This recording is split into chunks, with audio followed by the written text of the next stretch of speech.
Can you dig it? Taco Tuesday.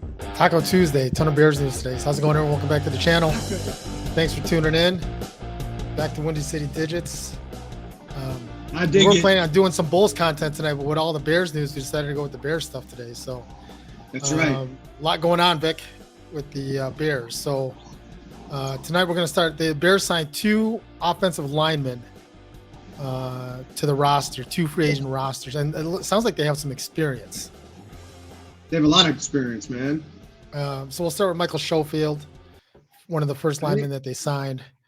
I think he played, if I remember right, he played with, was it Cincinnati or was it the Chargers? He played with, this is the player that played with the Chargers last year.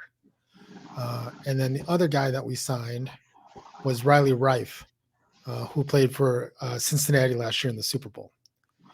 And he seems to be a lot more steady because he seems to, well, I don't say steady, but every year he seems to play 12 games every year, which is a good sign. Wait, which guy did you say played 12 years? 12 games, I mean? Riley Rife. Okay, Schofield also, last season he played 15 games, started 12 of them for the Chargers. So what do you think about these signings? Well, okay, so a couple things. I think it's great. I think it gives us it gave me a lot more confidence because we were worried. I think I was worried more than you were about the offensive lining signings or the draft picks that the Bears had to shore up the line. So one, I think that's good. It's just a deeper offensive line now that you could go to. Number two, I think it shows that the Bears are not confident about Jenkins or Borum or I'm missing the other guy. There's a third guy. But I think it's like I think it was really good. I thought it was well received, honestly, personally. How about you? You know what? I think it's good to add depth because obviously you're gonna be the Debbie Downer. No, look, it's good to add depth, right? I mean, at the offensive lineman, but I think part of it, like what you were saying, is that why did it take so long for them to sign these guys? Like, why are you waiting until? You are always the devil's advocate to me, man. No, I mean, look, you're like perfect. Look, I try to be the more. You complete try to be the opposite guy. You complete me, Carl. No, look, you're talking about like they don't have any confidence in Jenkins or these guys on the offensive line. Well, then why are they waiting till the last second to sign these guys? My heart is full with Carl. And that's my question, right? I mean, if you're saying they have no confidence in these guys, why did they wait so long to sign these guys? I don't know, man. That's what Bears fans were frustrated with during the draft was when they were picking why they picked the defensive players before they picked any of the offensive linemen or, frankly, very little receivers besides Velus Jones. Well, so what we say, like at that point, you're going with the best player available in your mind, right? And it sounds like one of the guys that we drafted, right, was pretty highly touted by a lot of teams. They were thinking that they were hoping that the Bears weren't going to pick him, but he came off the board. Yeah. Right. Yeah. So we'll see how these play. These guys might not even play. They may not even start, but we'll see how this plays out over camp over the next couple of weeks. So it sounds like Schofield, the Bears might. Well, one Poles did say, was it Poles today or Eberflus? I can't remember which one said in the morning. Courtney Cronin, who's awesome by the way, for any kind of Bears info, she put out there that Eberflus or Poles, one of the two, said that we will find out tomorrow who is competing and who's playing at right guard or left guard. But it is reported that Schofield will most likely the Bears will mostly look at Schofield at right guard. Are you going to be able to you're telling me you're going to be able to know that after one day of camp? I'm not telling you that. That's what Eberflus and Poles said. You'll be able to tell who's competing for which end. Okay. Well, competing is fine. Yeah, right? I don't know ultimately if that's going to be the position they play. I mean, like Jenkins is known to be a left guard, right? Yes. But left tackle, I think. A left tackle, I'm sorry. And But I think they're talking about him possibly playing on the right side of the game. Yeah, because the left tackle is the most left tackle and left guard are the most important ones because that's the blind side of Justin Fields. So you just want to make sure you've got the best two possible guys on that side of the line. So, but I mean, I think there was some criticism of the Bears of signing these guys for only 1 year and that they're older guys. I don't know how you feel about that. I think, especially how what kind of veteran these guys are. I think you only want to sign them for 1 year. You got a ton of cap space next year, and if you can upgrade that position with some of the big name free agents on the offensive line, yeah, I don't want to commit to these. We don't even know what we're getting with these guys, so I think committing that to them for 1 year is the right move. Yeah, I agree, and I think from what I understand, Reef, who he signed, like you said, was the Bengals. The Bengals had an AFC winning team. I mean, that's impressive, right? Yeah, and I think he was one of the main guys on their offensive line, right? I'm not exactly sure what the story is, why he didn't resign or why the Bengals didn't want him back. I don't know if they thought it was going to cost too much, or they just couldn't come to agreement, or they had another guy in the wings. Who knows? Well, he cost the Bears $12.5 million for a 1 year deal. Right. But again, it took him. Again, with all the free agency, it took him until the day before training camp to sign with the team. So that worries me a little bit because if he was really that sought after, someone would have signed him by now. I'm not sure exactly what the deal was. I mean, he is aging. He's 33 years old. Right. So I'm sure that's like a put off to some teams.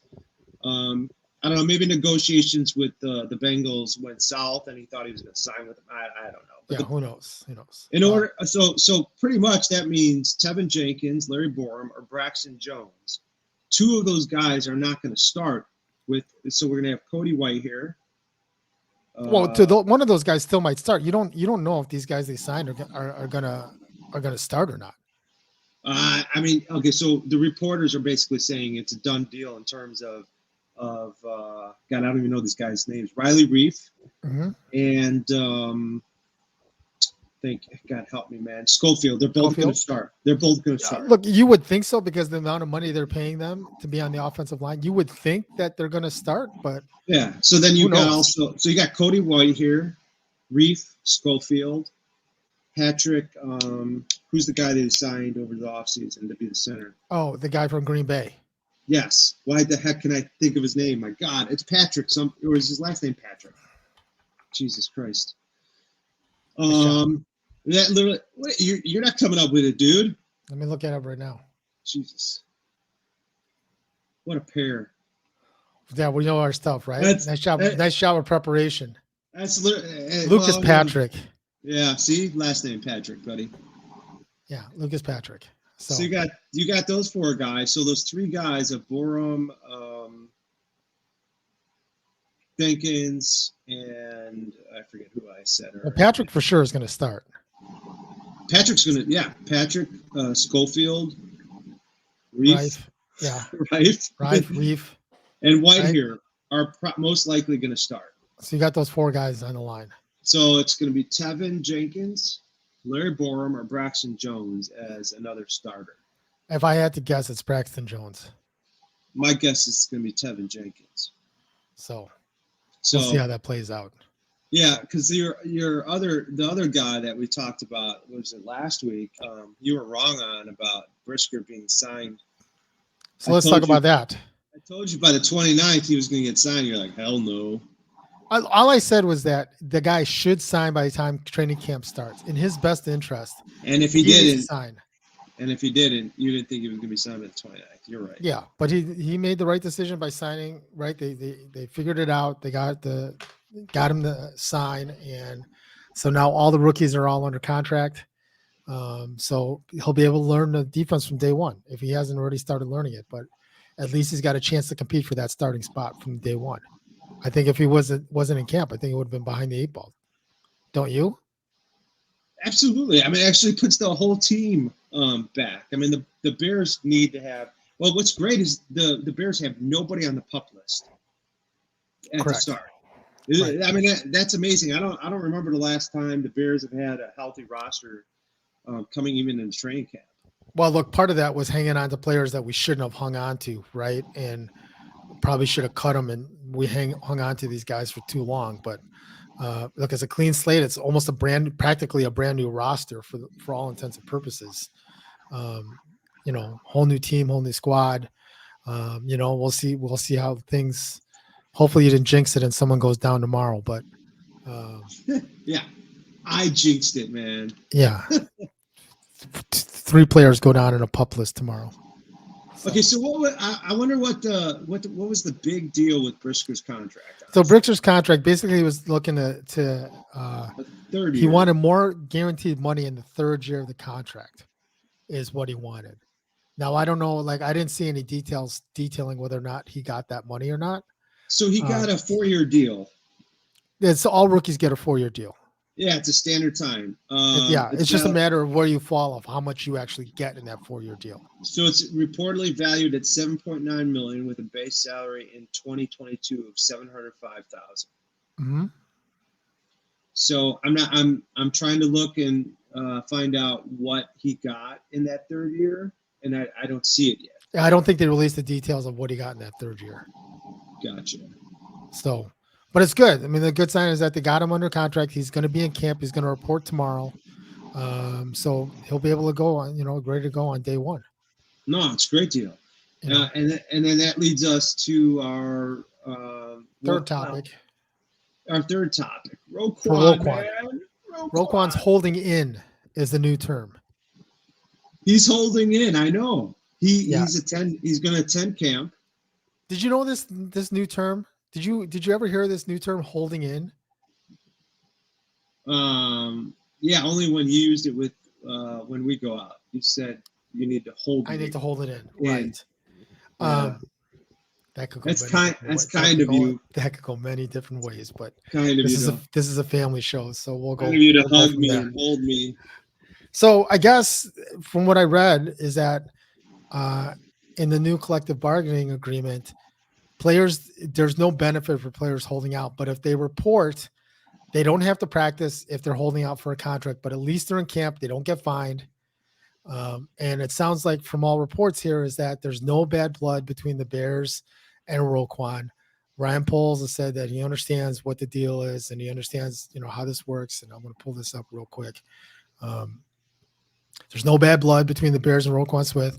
I thought Ryan Poles really held himself really well in the press conference and then saying that he wasn't going to negotiate the contract publicly. Yeah, he wasn't going to talk about it yet. He wasn't going to talk about it. There was, he said, look, this doesn't change how I feel about him personally. This is a business aspect of it. How I feel about him as a player, anything like that doesn't change. So, for a young GM, I thought he held his ground pretty well. Yep. From what it sounds like, so Roquan is in his 5th and final year of his rookie contract. He just wants an extension before the season starts, which I don't know how likely that is, but according to some other experts, they would say that he's looking for a new deal about 5 years worth $100 million. I would say sign him. Because you don't want him to walk at the end of the year. No, and you need to start a precedence, kind of like the Bulls did, is you need to start paying the guys that you appreciate and that are going to bring that guys energy. You're going to build around. Yes, you need to start showing because we need to attract people this next season for the Bears after for the offseason. Right, and you got to show that you're going to take care of your own. Yeah, that is the biggest. Next season is going to. After the season, I know. I'm curious. Like, are your guesstimates about your 9-8 record? Has that changed at all? Signing some of these players, or would you still go 9-8? I would still go 9-8 right now. All right. So right now, originally I said 8 and 9. It's possible that with these offensive line signings, if the receivers play decently, I might go around 9-8. Well, look, and I don't know if you saw this, but San Francisco officially announced that Trey Lance is QB1 for them. So, like week 1, Trey Lance and against Justin Fields, I'll take Justin Fields. I'll take Justin Fields too with his experience for the year. Right. So, amen, bro. Hopefully that's a good win. And then the other part too is like I was seeing some, and I was talking to a buddy of mine that is a huge Packers fan, and he's talking about how Aaron Rodgers is just not being a good teammate right now. Like he's got all these brand new receivers. He didn't show up to OTAs, right? He has no interest in really working with these guys. Well, look, the biggest thing is that what I'm saying about that is that you hear that sound? Listen, that's for cheeseheads. Listen, what I'm trying to point out here is that I don't get why it is that everyone's complaining about the Bears receiving core when the Packers receiving core is worse. Let's talk about the Packers, man. I have no idea what you're doing. Just making faces while you're talking about the Packers, man. Look, my point is that the chances of us winning 2 against the Packers this year, I think, goes up. Yes, it does. I mean, compared to last year, yes. Without Davante Adams. And he doesn't have that receiver that he can trust. Right? No, well, I mean, he hasn't developed that rapport with. And he has no interest in, like, he doesn't show up to OTAs. You know, he's not interested. Like, Justin Fields is doing everything he can to work with this receiving core, which is awesome. Right? Yeah, I agree. Right? He looks like he's putting in the work. Yeah. And look, only time will tell if it's going to pay off or not, right? I mean, there's still some things that until you get in the game situations, you don't really know. But at least we know that he's doing the work and he's putting it in, and not like Trubisky where he shows up for meetings and, head coach isn't even there, right? I mean, it seems like night and day, but hopefully, this hard work he's putting in is hopefully going to pay off. I hope so. And then hopefully we get like a new stadium with this eventually. Yeah. Right? I don't want this one though. That's the drawing that Lightfoot presented today. I know. So she presented, you said 3 options. I was out golfing. You know all the options, right? Yeah, the 3 options. They were going to put a dome over Soldier Field. With 4 pillars holding up the dome, right? No, this is kind of what they were looking at, like a SoFi type thing, right? Yeah. The second option was to not put a dome, but at least extend the seating up to 70,000 so you could at least hold a Super Bowl, right? Mm-hmm. And then the third option was assuming that the Bears don't come back, that they were going to renovate the field more to cater to the Chicago Fire, which I know you have no clue who they are, but that's Chicago's soccer team. So, I know who the Chicago Fire. Listen, outside of the Bears, Cubs, Sox, right, and Bulls, you have no idea who the other teams are in Chicago. That is inaccurate, buddy. You have no interest in the Blackhawks. You have no interest in the Sky. No interest in the Fire. Red Stars, Wolves, the Chicago Dogs. No, I don't. I don't have interest in the Chicago Dogs or the Red Stars. That's true. Right. Loyola Ramblers. I have interest in the Ramblers. Northwestern Wildcats. Yep, Chicago's Big Ten team. Yep, I do. I do have interest in those. So, but we don't talk about those here. Apparently not. Apparently not. Yeah.